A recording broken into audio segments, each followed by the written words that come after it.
محترم ناظرین السلام علیکم دوستو، آج کی اس ویڈیو میں ہم آپ کو بتانے والے ہیں کہ حضرت خواجہ معین الدین چشتی رحمۃ اللہ تعالی علیہ نے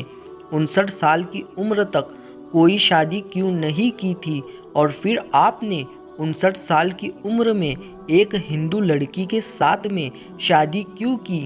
اس کی وجہ جان کر آپ بھی حیران رہ جاؤ گے، اسی لیے آج کا یہ ویڈیو آپ سبھی کے لیے بہت خاص ہے۔ آپ اس کو آخر تک ضرور دیکھیں، اور سب سے پہلے خواجہ غریب نواز کی محبت میں آپ اس ویڈیو کو دل سے ایک لائک ضرور کر دیں۔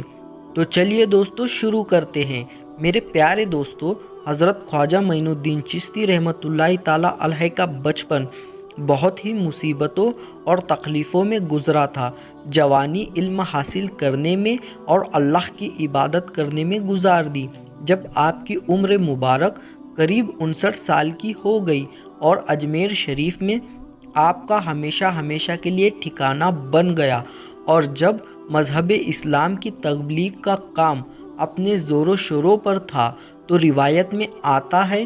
ایک دن ایک انسان حضرت خواجہ معین الدین چشتی رحمۃ اللہ تعالی علیہ کی بارگاہ میں حاضر ہوا اور آپ کی زندگی پر اعتراض کرتے ہوئے کہنے لگا کہ خواجہ صاحب، آپ ہر طرح سے شریعت کے پابند ہیں، یعنی کہ آپ ہر کام اللہ کو راضی کرنے والا کرتے ہیں، مگر آپ کی ذات پاک میں ایک بہت بڑی کمی یہ ہے کہ آپ نے اب تک شادی نہیں کی ہے۔ کہنے والے نے اللہ کے پیارے نبی سرور کائنات حضرت محمد مصطفیٰ صلی اللہ علیہ وسلم کی حیات زندگی کی مثال دیتے ہوئے کہا کہ اللہ کے پیارے نبی نے شادی کو نہ صرف پسند فرمایا ہے، بلکہ اسے ہر انسان کے لیے لازم بھی قرار دیا ہے۔ پھر جب آپ کا ایک خادم ایک بار یہ بات دہرائی تو خواجہ غریب نواز نے فرمایا کہ وہ سچ ہی تو کہہ رہا تھا،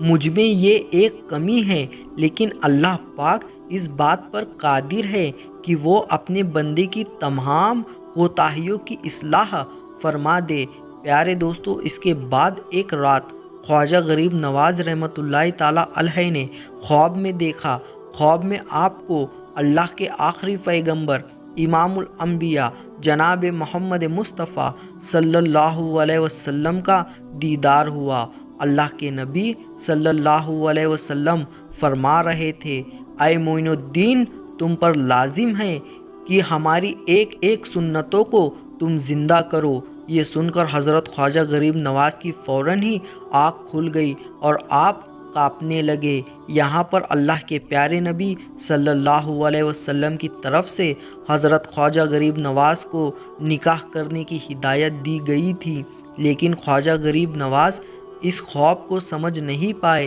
اسی لیے آپ رحمۃ اللہ تعالی علیہ ایک ایک سنتوں کے بارے میں سوچتے رہے۔ خواب میں ہر سنت کو زندہ کرنے کی ہدایت دی گئی تھی،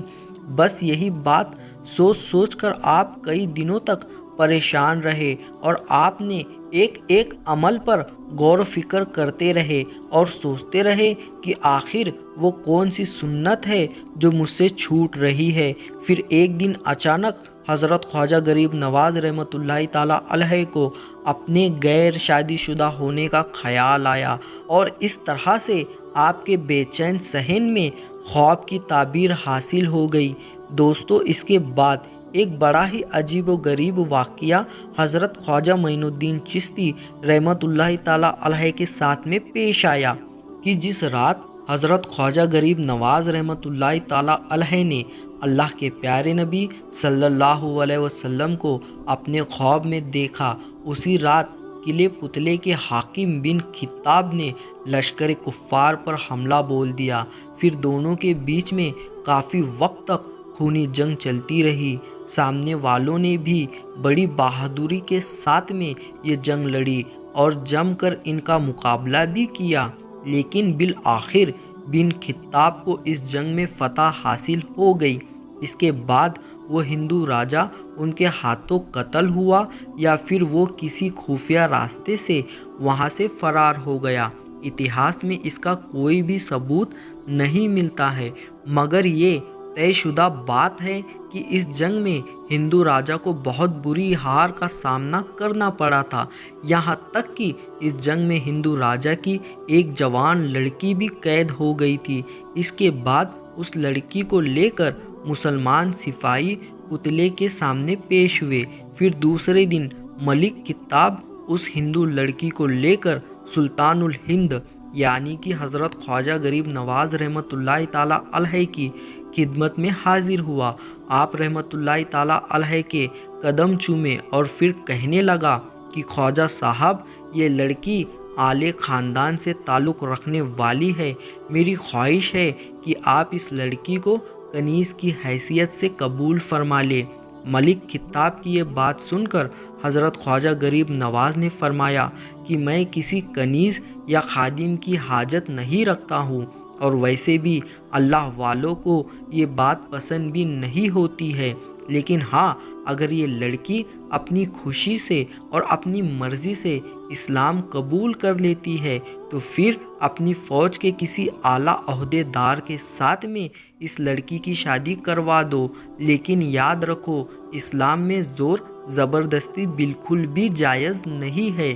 اسے اس کی مرضی پر چھوڑ دو، یہ ایک بے قصور اور مظلوم عورت ہے، اسی لیے یہ جہاں بھی جانا چاہے اسے وہاں پر جانے دو۔ اس کے علاوہ اگر ہندو لوگ بھی دوبارہ سرکشی پر آمادہ ہو تو انہیں بھی معاف کر دو، ان کے ساتھ بھی محبت کے ساتھ میں پیش آؤ، تاکہ وہ لوگ بھی جانیں کہ اسلام کتنا اچھا دین ہے۔ اب دوستو، یہاں پر حضرت خواجہ غریب نواز رحمۃ اللہ تعالیٰ علیہ نے صاف الفاظوں میں انکار کر چکے تھے، لیکن ملک خطاب مسلسل اصرار کرتا رہا۔ وہ اس بات پر خواجہ صاحب کی خوشی حاصل کرنا چاہ رہا تھا، یعنی کہ وہ چاہ رہا تھا کہ حضرت خواجہ غریب نواز اس لڑکی کو قبول فرما لے۔ یہی وجہ تھی کہ پھر مجبوراً حضرت خواجہ غریب نواز رحمۃ اللہ تعالیٰ علیہ کو سخت لہجہ اختیار کرنا پڑا، اور آپ فرمانے لگے کہ یاد رکھو، یہ لڑکی تمہاری قیدی ضرور ہے، لیکن تمہیں اس پر اپنی مرضی مسلط نہیں کرنی چاہیے۔ اس مجبور عورت کا احساس کرو اور اسے آزاد چھوڑ دو، یہ خود جس طرف بھی جانا چاہے گی چلی جائے گی۔ یہ سن کر حاکم پتلی لاجواب ہو گیا اور شکست دلی کے ساتھ حضرت خواجہ غریب نواز رحمۃ اللہ تعالیٰ علیہ کی بارگاہ سے اٹھا اور اس نے راجکماری سے چلنے کا اشارہ کر دیا، مگر مجلس میں موجود لوگ اس وقت حیران رہ گئے جب لڑکی نے ملک خطاب کے ساتھ جانے سے انکار کر دیا۔ اس کے بعد حضرت خواجہ غریب نواز نے اس ہندو لڑکی کو سمجھانے کی بہت کوشش کی، لیکن لڑکی ایک بڑی عجیب دلیل کا اشارہ دیتے ہوئے کہنے لگی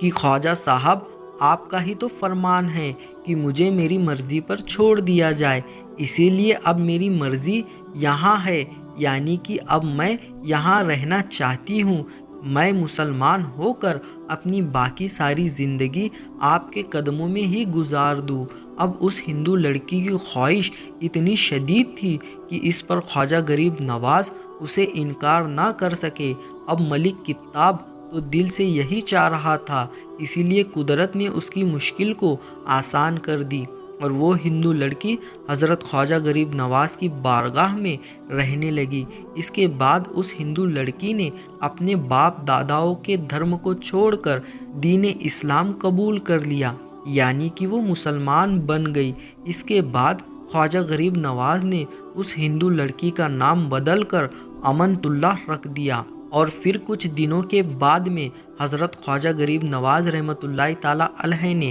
اسی لڑکی کے ساتھ میں نکاح کر لیا، یعنی کہ اس ہندو لڑکی کے ساتھ میں شادی کر لی۔ بی بی امانت اللہ ایک نہایت سیدھی عورت، نیک خاتون تھی۔ آپ کے کردار نے غیر مسلم عورتوں کو بہت ہی زیادہ متاثر کیا۔ بی بی امانت اللہ کے بدن سے حضرت خواجہ غریب نواز رحمۃ اللہ تعالیٰ علیہ کے صاحبزادے بی بی حافظہ جمال پیدا ہوئی، جن کا ہندوستان کی پاک ساز عورتوں میں